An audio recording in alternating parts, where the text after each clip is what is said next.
नमस्कार साथियों, आज हम यूपीपीएससी की प्रारंभिक परीक्षा 2015 के भारतीय संविधान एवं राज्य व्यवस्था के प्रश्नों को हल करेंगे। जिसमें कि पहला प्रश्न है हमारा, भारतीय संविधान का निम्नलिखित में से कौन सा अनुच्छेद भारत के राष्ट्रपति को अध्यादेश जारी करने की शक्ति प्रदान करता है? A article 74, B article 78, C article 123 या डी आर्टिकल 124 क्लॉज 2। तो इसका राइट आंसर होगा सी, यानी कि आर्टिकल 123 जे राइट आंसर।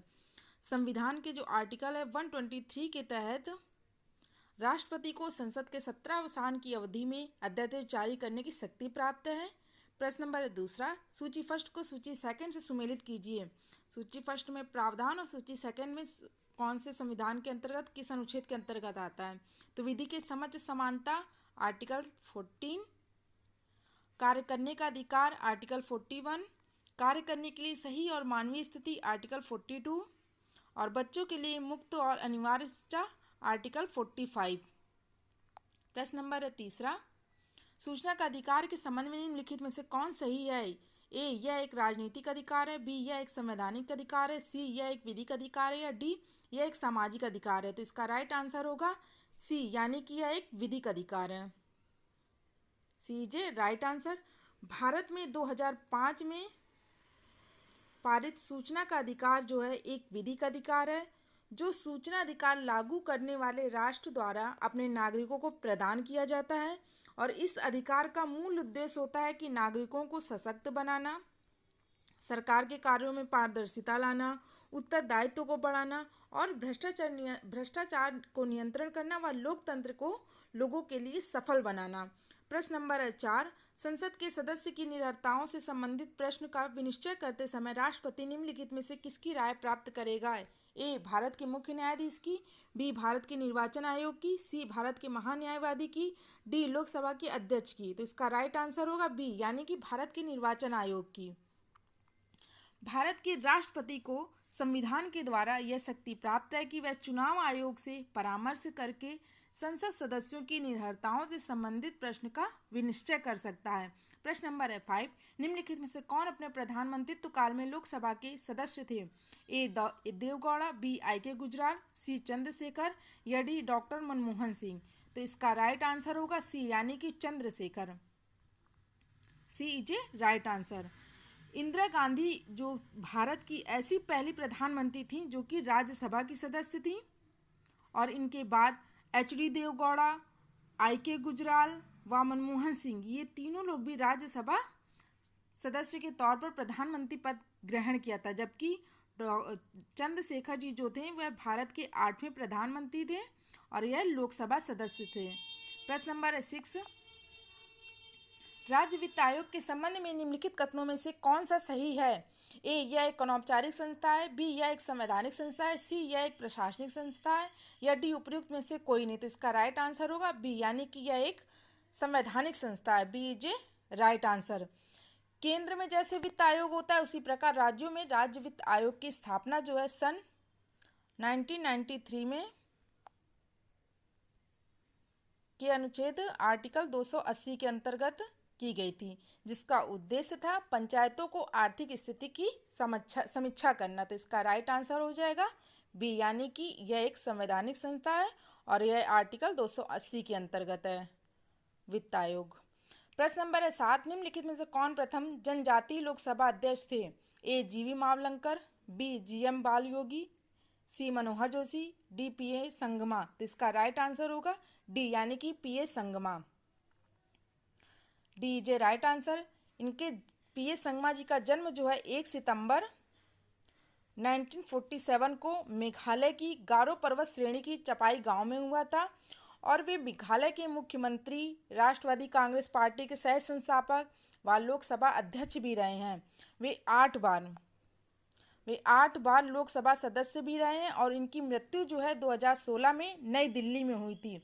वे जनजातीय समुदाय से आने वाले भारत के प्रथम लोकसभा अध्यक्ष थे और उन्हें मेघालय से पद्म विभूषण प्राप्त करने वाले वे प्रथम व्यक्ति थे जिन्हें यह पुरस्कार जो है भारत सरकार के द्वारा मरणोपरांत 2017 में प्रदान किया गया था।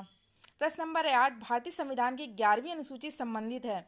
ए पंचायती राज से, बी नगर पालिका से, सी केंद्र राज्य संबंधों से और या डी उपयुक्त में से किसी से नहीं। तो इसका राइट आंसर होगा ए, यानी कि पंचायती राज से संबंधित है। 11वीं अनुसूची जो है वह पंचायती राज से संबंधित है।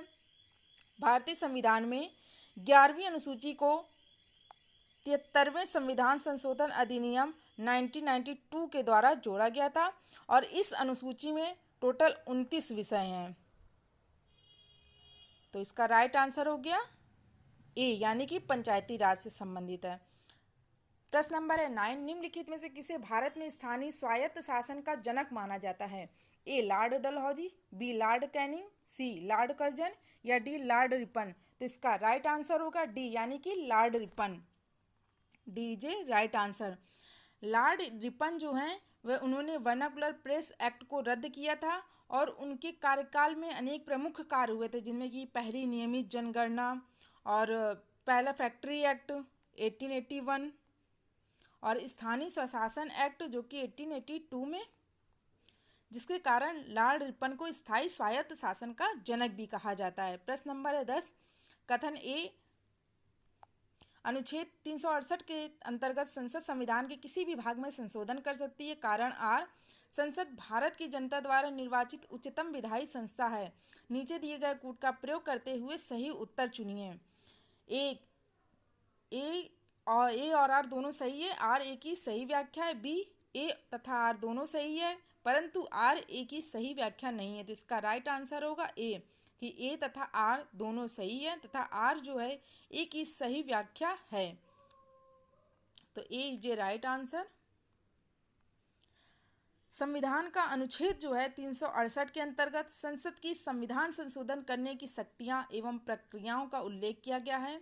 आर्टिकल 368 के अंतर्गत संसद संविधान के किसी भी भाग में संशोधन कर सकती है बशर्ते कि वह मूल ढांचे का उल्लंघन ना करता हो। प्रश्न नंबर है 11, तो इसका राइट आंसर हो गया ए तथा आर दोनों सही है, आर ए की सही व्याख्या है। भारतीय संविधान का अनुच्छेद 40 राज्यों को सार्थक कदमों हेतु परामर्श देता है। ए समान सिविल संहिता के संबंध में, बी ग्राम पंचायतों के संगठन के संबंध में, सी नगर पालिकाओं के गठन के संबंध में या डी कर्मकारों के लिए निर्वाह योग्य मजदूरी के संबंध में। तो इसका राइट आंसर हो जाएगा बी, यानी कि ग्राम पंचायतों के संगठनों के संबंध में। B J right answer. प्रश्न नंबर 12, निम्नलिखित में से कौन पंचायतों की वित्तीय स्थिति का पुनर्विलोकन करने के लिए वित्त आयोग का गठन करता है? ए संबंधित राज्य का मुख्यमंत्री, बी संबंधित राज्य का वित्त मंत्री, सी संबंधित राज्य का राज्यपाल या डी संबंधित राज्य का पंचायती राज मंत्री। तो इसका राइट आंसर होगा सी, यानी संबंधित राज्य का राज्यपाल। 73वें संविधान संशोधन अधिनियम 1992 के द्वारा के अधिनियम के अनुसार प्रत्येक 5 वर्ष के पश्चात पंचायतों की वित्तीय स्थिति का पूर्वावलोकन करने के लिए राज्य वित्त आयोग का जो गठन है वह राज्यपाल के द्वारा किया जाएगा। प्रश्न नंबर है 13, किसी राज्य में राज्यपाल की नियुक्ति संविधान के अनुच्छेद किस अनुच्छेद के तहत होती है? ए 153 के तहत, बी 154 के तहत या सी 155 के तहत या डी 156 के तहत। तो इसका राइट आंसर होगा सी, यानी कि 155 के तहत। सी जे राइट आंसर। किसी राज्य के राज्यपाल की जो नियुक्ति है राष्ट्रपति द्वारा आर्टिकल 155 के अंतर्गत अपने अधिपत्र के द्वारा की जाती है। राज्यपाल राज्य का कार्यकारी प्रमुख होता है और राज्यपाल केंद्र सरकार के प्रतिनिधि के रूप में भी कार्य करता है। सामान्यतः एक राज्य के लिए एक राज्यपाल होता था, लेकिन 7वें संविधान संशोधन अधिनियम 1956 के द्वारा एक ही व्यक्ति को 2 या 2 से अधिक राज्यों का राज्यपाल भी नियुक्त किया जा सकता है। प्रश्न नंबर है 14, निम्नलिखित में से किसको अपने कर्तव्यों के पालन में भारत के राज्य क्षेत्र में सभी न्यायालयों में सुनवाई का अधिकार होगा? ए महाधिवक्ता को, बी महान्यायवादी को, सी अतिरिक्त महाधिवक्ता को, डी उपयुक्त में से कोई नहीं। तो इसका राइट आंसर होगा बी, यानी कि महान्यायवादी को। संविधान के आर्टिकल 76 में भारत के महान्यायवादी की व्यवस्था की गई है और इसकी जो नियुक्ति है महान्यायवादी की नियुक्ति जो राष्ट्रपति के द्वारा की जाती है और अपने कार्य से संबंधित कर्तव्यों के तहत उसे भारत के किसी भी न्यायालय के समक्ष सुनवाई का अधिकार है और इसके अतिरिक्त वह संसद के दोनों सदनों में बोलने, कार्रवाइयों में भाग लेने व दोनों सदनों की संयुक्त बैठक में भाग लेने का अधिकार है, लेकिन उसे मत देने का अधिकार नहीं है। प्रश्न नंबर है 15। कथन ए, भारत का संविधान सबसे अधिक लंबा हो गया है। कारण आर, मौलिक अधिकारों का अध्याय अमेरिकन संविधान के मॉडल से लिया गया है। नीचे दिए गए कूट का प्रयोग करते हुए सही उत्तर चुनिए। ए तथा आर दोनों सही है, आर ए की सही व्याख्या करता है। बी, ए तथा आर दोनों सही है परंतु आर ए की सही व्याख्या नहीं करता है। तो इसका राइट आंसर हो जाएगा B. B is a right answer, यानी भारत का जो संविधान है सबसे अधिक लंबा संविधान है। और कारण आर है, मौलिक अधिकारों का जो अध्याय है वह अमेरिकी संविधान के मॉडल से लिया गया है। तो B is a right answer. प्रश्न नंबर है 16। निम्नलिखित में से कौन भारत में संघ राज्य से संबंधित नहीं है। ए, सरकारी आयोग। बी, राजमन्नार समिति। सी, इंद्रजीत गुप्ता समिति। डी, पुंछी आयोग। तो इसका राइट आंसर होगा सी, यानी कि इंद्रजीत गुप्ता समिति जो है वह भारत में संघ राज्य से संबंधित नहीं है। तो सी इज ए राइट आंसर। जो इसका संबंध की बात करें तो यह स्वतंत्र एवं निष्पक्ष चुनाव की प्रक्रिया से संबंधित है। स्वतंत्र एवं निष्पक्ष चुनाव की प्रक्रिया से संबंधित है। बाकी सरकारी आयोग, राजमन्नार समिति और पुंछी आयोग, ये तीनों जो हैं भारत में संघ राज्य से संबंधित हैं। तो इसका राइट आंसर हो जाएगा सी, यानी कि इंद्रजीत गुप्ता समिति, इसका संबंध स्वतंत्र एवं निष्पक्ष चुनाव प्रक्रिया से है। प्रश्न नंबर है 17। भारत के संविधान में उद्देशिका का विचार लिया गया है। ए, इटली के संविधान से। बी, कनाडा के संविधान से। सी, फ्रांस के संविधान से। या डी, यूएसए के संविधान से। तो इसका राइट आंसर होगा डी, यानी कि यूएसए के संविधान से। सर्वप्रथम अमेरिका के संविधान में प्रस्तावना को सम्मिलित किया गया था। प्रस्तावना संविधान के परिचय अथवा भूमिका को कहते हैं।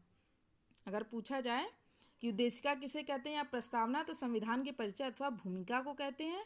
इसमें जो है संविधान का सार सम्मिलित होता है। प्रश्न नंबर 18। निम्नलिखित में से किन अनुच्छेदों को राष्ट्रीय आपातकाल के दौरान निलंबित नहीं किया जा सकता। ए, आर्टिकल 14 और 15। B, article 19-20। C, article 21-22। या डी, आर्टिकल 20 और 21। तो इसका राइट आंसर होगा डी, यानी कि आर्टिकल 20 और 21 को। भारत के संविधान के भाग 18 के अनुच्छेद 352 से 360 तक आपातकालीन प्रावधानों को उल्लेखित किया गया है, जिसमें 3 प्रकार के आपातकाल को निर्दिष्ट किया गया है, जैसे युद्ध, बाह्य आक्रमण और सशस्त्र विद्रोह की स्थिति में राष्ट्रीय आपातकाल, जो कि आर्टिकल 352 के अंतर्गत, और राज्य में संवैधानिक तंत्र की विफलता के कारण आपातकाल, राष्ट्रपति शासन जो है वह आर्टिकल 356 के अंतर्गत, और भारत की वित्तीय स्थायित्व अथवा साख के खतरे के कारण जो आपातकाल लगेगा, वित्तीय आपातकाल, तो 360, 352, 356, 360। राष्ट्रीय आपातकाल 352, राष्ट्रपति शासन 356, वित्तीय आपातकाल 360। आर्टिकल 358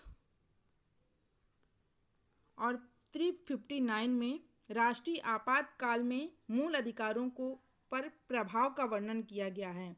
आपातकाल के दौरान आर्टिकल 359 के अनुसार आर्टिकल 21 और 21 को छोड़कर अन्य मूल अधिकारों को निलंबित कर दिया जाएगा। तो इसका राइट आंसर हो जाएगा डी, यानी कि आर्टिकल 20 और 21। D is a right answer. प्रश्न नंबर है 19। उच्चतम न्यायालय ने निम्नलिखित में से किस मामले में पाया कि केंद्रीय अन्वेषण ब्यूरो एक पिंजराबंद तोता है। ए, रेलवे बोर्ड रिश्वत मामले में। बी, विनीत नारायणी बनाम भारत संघ मामले में। या सी, 2G स्पेक्ट्रम घोटालावाद में। या डी, कोयला आवंटन घोटालावाद में। तो इसका राइट आंसर होगा डी, यानी कि कोयला आवंटन घोटालावाद। सुप्रीम कोर्ट ने कोयला आवंटन घोटालावाद में CBI को पिंजराबंद तोता कहा। प्रश्न नंबर है 20। भारतीय संविधान के किस अनुच्छेद में 42वें संविधान संशोधन विधेयक के द्वारा मूल कर्तव्यों को सम्मिलित किया गया। A, article 15। B, article 51A। C, article 52। या डी, आर्टिकल 53। तो इसका राइट आंसर होगा बी, यानी कि आर्टिकल 51A।